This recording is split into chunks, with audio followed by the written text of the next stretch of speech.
What's going on, ladies and gentlemen? Welcome back to the Fringe. I know I've spent a lot of time in the last few days talking about the possibility of referendum slash separation in Alberta. I'm sure everyone's getting sick of it. I know people are saying, hey, let's move on to other things. There are other things to talk about. I'm going to get to those in other videos. But part of the thing I want to focus on is that this is very important right now. It's crossing the country, it affects the future of not just Alberta, but Canada. And it's something that's on everybody's mind. The outpouring of comments from people in videos saying, I'm from Ontario, I'm from Newfoundland, I'm from Toronto, I'm from, and I know that's in Ontario, but lots of people saying, I support what Alberta is doing moving forward. This is more than just we're taking our ball and going home. We're not happy the Liberals won. This isn't like Trump derangement syndrome for Mark Carney. This is decades of Albertans saying, we're unable to work.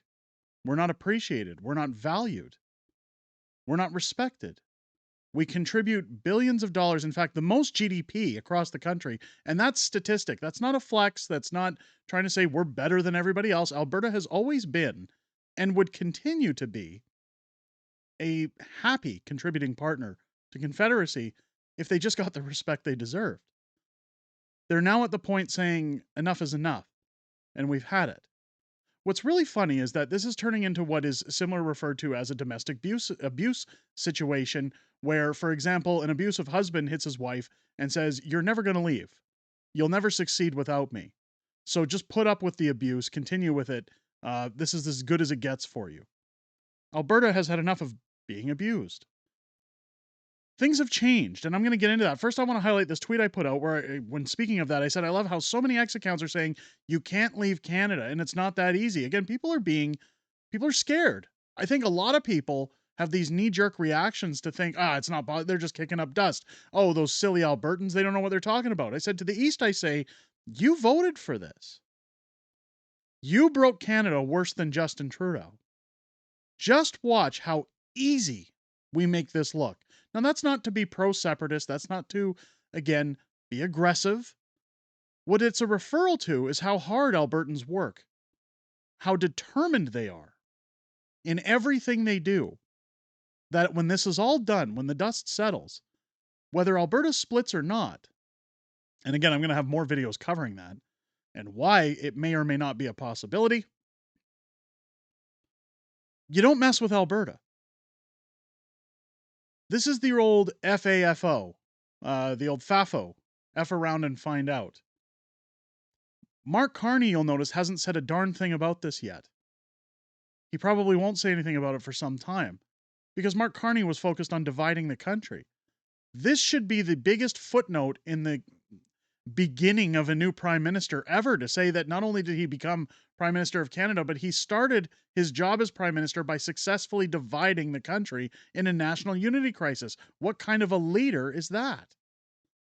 Things have now changed, and while the Alberta Prosperity Project has launched their initiative to get a commitment, keep in mind, this isn't a petition. It's not for people to just sign and say, there, I did my part, we're getting our signatures. What Alberta Prosperity Project has said is that we get one shot at this. We have to be calculated, we have to be precise, and this is also why things are not being rushed.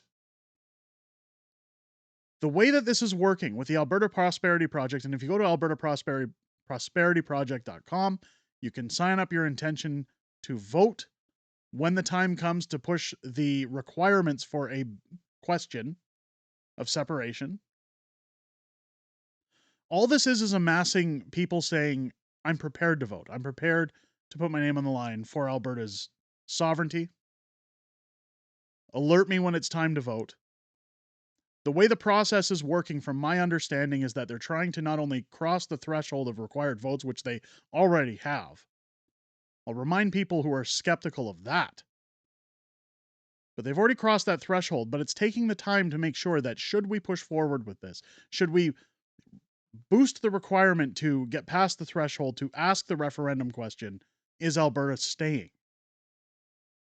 They want to ensure we have the 51% requirement to do so before launching that initiative. This is going to be very fast, but it's also going to be, and when I say fast, I mean that it's probably going to be months, not years. It's going to be very carefully calculated and planned, executed properly, and will only move forward if they see a path to victory. The path to victory just became that more serious. And for those skeptics who say it's never going to happen, it's not going to happen, you can't leave. Well, you'll remember a video I covered recently with Ezra Levant, where he had guests on the show talking about the possibility of Alberta separating. And it was mentioned in there, what if Preston Manning in the 90s, as a figurehead of the Reform Party, would have said Alberta wants out instead of Alberta wants in? What kind of movement would we have seen back then? Well, you're seeing it now. New article from the National Post. Preston Manning is now spearheading a Western movement towards asking said question. Preston Manning has stepped forward to say that a Democratic forum would present paths to a new deal for the region after the Liberal election victory, says ex-Reform Party boss. I want to highlight this because anybody who thinks this is just hot air, that it's going to go away, that it's going to lose momentum, that the support isn't as high as people think it is, I want you to remember something. All Alberta needs in order to separate is 51% on a questionable vote. The path to victory is not as far-fetched as it once was. I've heard an outpouring of people in our comment sections all over Twitter and X saying, I'm moving out of Ontario, I'm moving out of Newfoundland, I'm moving from New Brunswick, I'm moving from Manitoba, I'm moving from BC to Alberta. Because if they separate, that's going to be the greatest thing in the world. I don't want to live here anymore. So not only do you already have the rural voters, meaning farmers, those outside small towns, which already have a committed almost 100% show up rate during elections, a voting rate. They come out to vote. If you secure the rural vote, when it comes to urban, when it comes to the major cities, Alberta would not need more than a couple 100,000 supporters in major cities in order to surpass that 51%. Now you have Preston Manning stepping up. A political titan in Western Canada is vowing to examine all options for the region's future, including independent-oriented proposals after Monday's federal election result. It's part of Preston Manning's plan to hope for the best but prepare for the worst after the federal Liberals secured a fourth consecutive term in power. Polling is currently being done to ascertain whether the election of yet another Liberal government has increased the growing estrangement of Western Canada from Ottawa and the rest of Canada, the founder of the defunct Reform Party said in a statement released on Tuesday. He did not provide further detail on efforts to gauge public opinion on the issue, such as who is funding the project. Throughout the campaign, the former leader of the federal opposition warned a Liberal win could trigger a wave of Western alienation, going so far as to call Liberal leader Mark Carney a threat to national unity in the Globe and Mail op-ed. I think that that's a fair statement. We've already seen it. The whole elbows up, the whole Team Canada. I've talked about the Liberal boomers that were more worried about their investments than Canada's future. This is what I mean when in my tweet I said, you voted for this. You voted knowing that you would create Western alienization, that you would push separatization. Well, now it's here. And all the naysayers say, it's not going to happen. Be careful what you wish for. Speaking by phone to the National Post on Tuesday, he framed Carney's ascent to power an existential threat.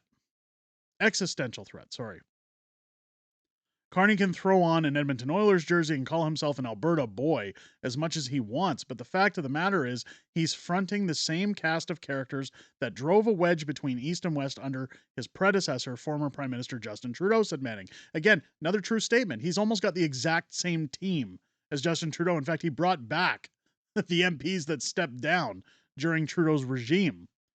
Manning added Carney still hasn't committed to reversing some of Trudeau's most regionally divisive policies, such as the federal cap on oil and gas emissions. His statement did raise the possibility of a policy shift while doubting the Liberal leader will seriously pivot Ottawa's approach to the West. It references Carney's assurances that his minority government will make a 180-degree turn on climate change, pipelines, unregulated immigration, proliferate deficit spending, and other distinguishing characteristics of the discredited Trudeau regime. The first test of the truthfulness and believability of those assurances will come via the content of the throne speech and follow up to actions of the federal government, he wrote. It says here, Manning told the National Post, the stubbornness of regional divisions was visible from the electoral map.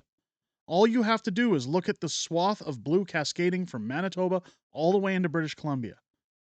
Manning said that he was in the early stages of putting together Canada West Assembly to deliberate next steps, adding he hoped to bring in participants from 4 Western provinces and 3 territories.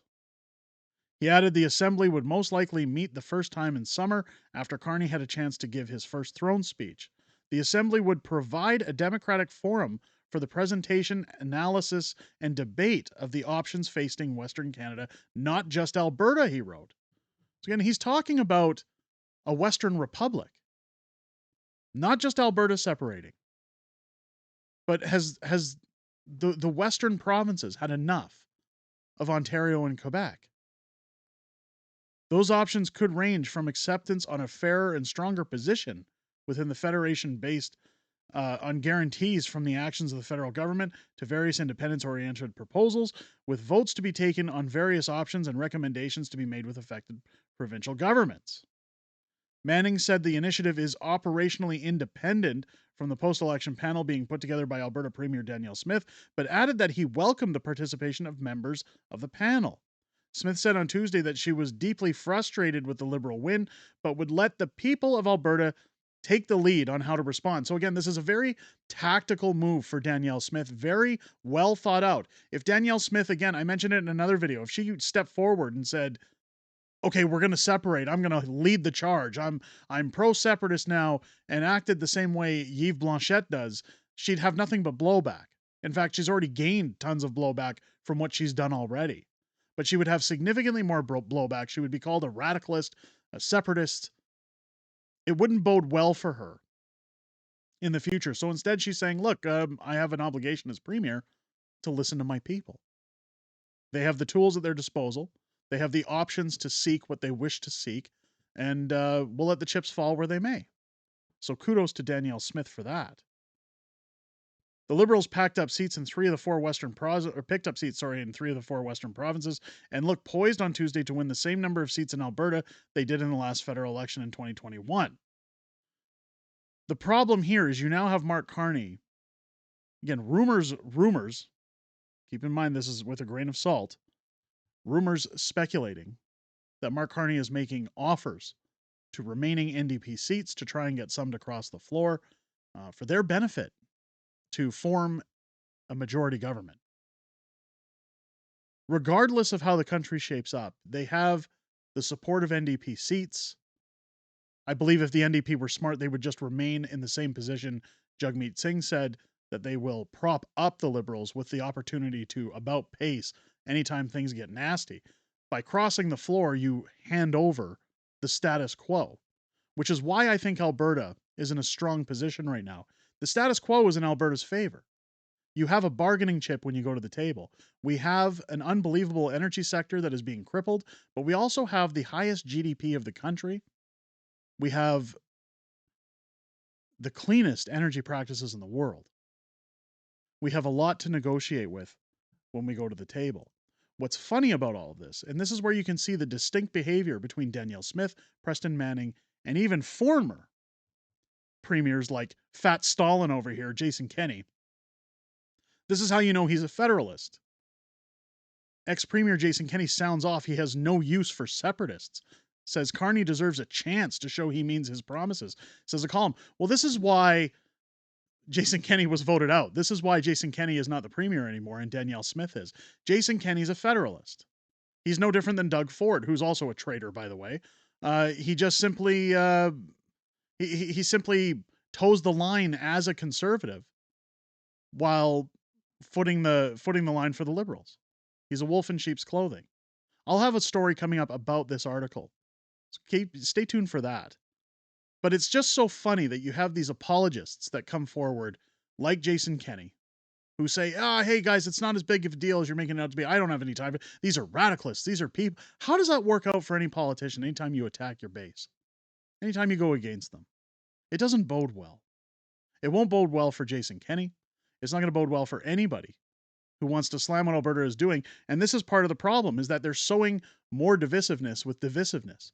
No government at this point is taking Alberta seriously to say, we need to sit down here. We have a unity crisis on our hands. When they talk about tariffs and Team Canada and that all the provinces have to come together, losing a province, the possibility of losing a province should be on everyone's top of their list. It should be them saying, oh my goodness, we don't want to lose Confederacy. We don't want anybody to leave.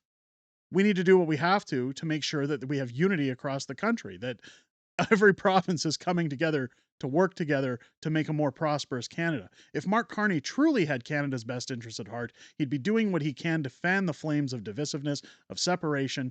But of course, we all know he's not going to do that because he's not here for Canada. He's here for Brookfield. He's here for his friends. He's here for his bank account. He has no desire to help Canada. And folks like Jason Kenney are free to pack up and move out of the province at any time, should they want to talk down anyone in Alberta who says, hey, I'm not like you. I'm not rich. I don't have pensions. We don't have investments. We don't have sky palaces and liquor cabinets stocked full and the luxury lifestyle. We're done. We can't do this anymore. Kudos to Preston Manning for stepping up, as well as Danielle Smith. Again, I've reached out to Preston. He's a good friend of mine, and I'm happy to chat with him anytime. Hopefully, we can get him on the channel to talk in the future. Let me know what you guys think down below. Do you think the threat of Alberta separation is serious? Or do you think that this is hot air? Do you think it will fail or succeed? Let me know down below in the comments. Again, I apologize if people from other provinces in the country, around the country, are fed up with this being discussed, but we have to talk about it. It's the future of this country, not just the future of Alberta. Where do you want to see the chips fall? Let me know your thoughts down below. If it's your first time here, I hope this video has earned your subscription. We're almost at 100,000 subscribers. If you told me a month ago we'd be here, folks, I would have said baloney. It's not going to happen. Make sure you're hitting that subscribe button. Turn on your bell for all notifications. Join me live here on the channel tomorrow night and every Friday night for Friday Night Fringe, our live streaming show, where I'll be joined by the beautiful Mrs. Fringe as we sit down and go over everything that's happened this week in politics. There'll be a lot to unpack this week after the election, so make sure to join us. I always look forward to hearing what you guys have to say outside of making these videos. I most importantly look forward to chatting with you this Friday night and every Friday night, but tomorrow night in particular, 6 p.m. Pacific, 8 p.m. Central, here on the channel. Make sure to join us, won't you? It's going to be amazing. Going to be a lot of fun. Can't wait to see you there. With that said, ladies and gentlemen, I hope you enjoyed this video. I hope you have a great rest of your day. I'll catch you on the next one.